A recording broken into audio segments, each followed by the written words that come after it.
এইমাত্র pay scale report রাষ্ট্রপতির হাতে। পে স্কেল নিয়ে কি বললেন রাষ্ট্রপতি? তো দর্শক, নবম পে স্কেলের আজকের সবচেয়ে বড় গুরুত্বপূর্ণ নিউজটি শেষ পর্যন্ত দেখুন এবং শুরুতেই চ্যানেলটি সাবস্ক্রাইব করে রাখুন পরবর্তীতে নবম পে স্কেলের সকল আপডেট সবার আগে পেতে।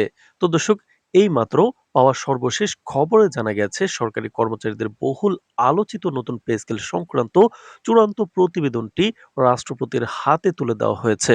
দীর্ঘদিন ধরে আলোচনা, আন্দোলন ও রাজনৈতিক টানাপোড়েনের মধ্যে থাকা এই পে স্কেল রিপোর্ট রাষ্ট্রপতির দপ্তরে পৌঁছানোর ঘটনাকে কেন্দ্র করে দেশের প্রশাসনিক অঙ্গনে কর্মচারীদের মধ্যে নতুন করে চাঞ্চল্য সৃষ্টি হয়েছে। সংশ্লিষ্ট মহলের মতে এটি পে স্কেল বাস্তবায়নের পথে একটি অত্যন্ত গুরুত্বপূর্ণ ও সিদ্ধান্তমূলক ধাপ। সূত্র জানায়, অর্থ মন্ত্রণালয়, জনপ্রশাসন মন্ত্রণালয় এবং পে স্কেল কমিশনের প্রতিনিধিরা রাষ্ট্রপতির সঙ্গে সাক্ষাৎ করে প্রতিবেদনটি হস্তান্তর করেন। প্রতিবেদনে বর্তমান বেতন কাঠামোর দুর্বলতা, দ্রব্যমূল্যের ঊর্ধ্বগতি, কর্মচারীদের জীবনযাত্রার ব্যয় এবং ভবিষ্যৎ অর্থনৈতিক চ্যালেঞ্জ বিবেচনায় রেখে নতুন বেতন কাঠামোর সুপারিশটি তুলে ধরা হয়েছে। এতে গ্রেড পুনর্বিন্যাস, বেতন বৃদ্ধি, বিভিন্ন ভাতা সমন্বয় এবং ধাপে ধাপে বাস্তবায়নের রূপরেখাও অন্তর্ভুক্ত রয়েছে বলে জানা গেছে। রাষ্ট্রপতি প্রতিবেদনের সার্বিক বিষয় গভীর মনোযোগ দিয়ে পর্যালোচনা করেন এবং পে স্কেল নিয়ে নিজের অবস্থান স্পষ্ট করেন। তিনি বলেন, সরকারি কর্মচারীরা রাষ্ট্র পরিচালনার গুরুত্বপূর্ণ অংশীদার এবং তাদের ন্যায্য বেতন ও মর্যাদা নিশ্চিত করা রাষ্ট্রের সাংবিধানিক দায়িত্ব। একই সঙ্গে তিনি উল্লেখ করেন, কর্মচারীদের স্বার্থ রক্ষা ও রাষ্ট্রের আর্থিক সক্ষমতার মধ্যে ভারসাম্য বজায় রাখাই সরকারের জন্য সবচেয়ে বড় চ্যালেঞ্জ। তো দর্শক, ভিডিওটির এই মুহূর্ত পর্যন্ত যারা দেখছেন চ্যানেলটি সাবস্ক্রাইব করে রাখুন পরবর্তীতে নবম পে স্কেলের সকল আপডেট সবার আগে পেতে।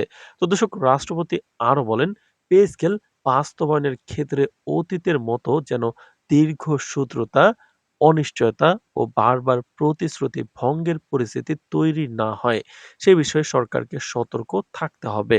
তিনি জোর দিয়ে বলেন, একবার সিদ্ধান্ত নিলে তা নির্দিষ্ট সময়সীমার মধ্যেই কার্যকর করতে হবে, যাতে কর্মচারীদের মধ্যে আস্থার সংকট না বাড়ে।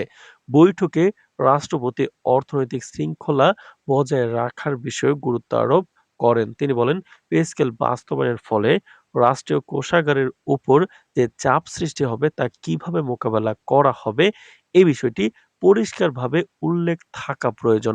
একই সঙ্গে তিনি স্বচ্ছতা ও জবাবদিহির মাধ্যমে পে স্কেল বাস্তবায়নের নির্দেশনা দেন। রাষ্ট্রপতির বক্তব্যের পর প্রশাসনিক সূত্রগুলো ইঙ্গিত দিচ্ছে, পে স্কেল নিয়ে খুব শিগগিরই সরকারের উচ্চ পর্যায়ে চূড়ান্ত আলোচনা শুরু হতে পারে। বিশেষ করে সাম্প্রতিক সময়ে যমুনা অভিমুখে মিছিল, মহাসমাবেশ ও কর্মবিরতির ঘোষণার প্রেক্ষাপটে রাষ্ট্রপতির এই মন্তব্যকে সরকার ও আন্দোলনরত কর্মচারীদের জন্য একটি স্পষ্ট বার্তা হিসেবে দেখা হচ্ছে। অন্যদিকে সরকারি কর্মচারী সংগঠনগুলোর নেতারা রাষ্ট্রপতির মন্তব্যকে ইতিবাচক হিসেবে দেখছেন। তাদের দাবি, পে স্কেল দ্রুত গ্যাজেট আকারে প্রকাশ না হলে মাঠের আন্দোলন আরও জোরদার হবে। তবে রাষ্ট্রপতির আশ্বাসমূলক বক্তব্যে তারা কিছুটা হলেও আশাবাদী হয়েছেন বলে জানিয়েছেন যে নির্বাচনের পূর্বেই নবম পে স্কেল দিয়ে যাবে। রাজনৈতিক বিশ্লেষকরা বলছেন, পে স্কেল রিপোর্ট রাষ্ট্রপতির হাতে পৌঁছানো নিছক আনুষ্ঠানিকতা নয়, বরং এটি সরকারের উপর চাপ আরো বাড়াবে। কারণ রাষ্ট্রপতির সরাসরি পর্যবেক্ষণ ও নির্দেশনার পর বিষয়টি আর উপেক্ষা করার কোনো সুযোগ থাকবে না। সামনে জাতীয় রাজনীতি ও প্রশাসনিক পরিস্থিতির উপর এই পে স্কেল প্রভাব পড়তে পারে বলেও তারা মনে করছেন। তো দর্শক, নবম পে স্কেলের পরবর্তী সকল আপডেট পেতে চ্যানেলটি সাবস্ক্রাইব করে ভিডিওটি কন্টিনিউ করুন।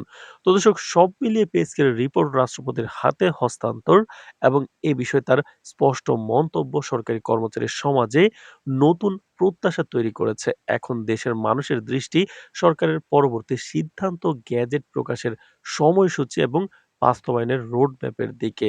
দীর্ঘদিনের প্রতীক্ষার অবসান ঘটবে নাকি আরো অনিশ্চয়তা বাড়বে, সেই উত্তর মিলবে খুব শিগগিরই।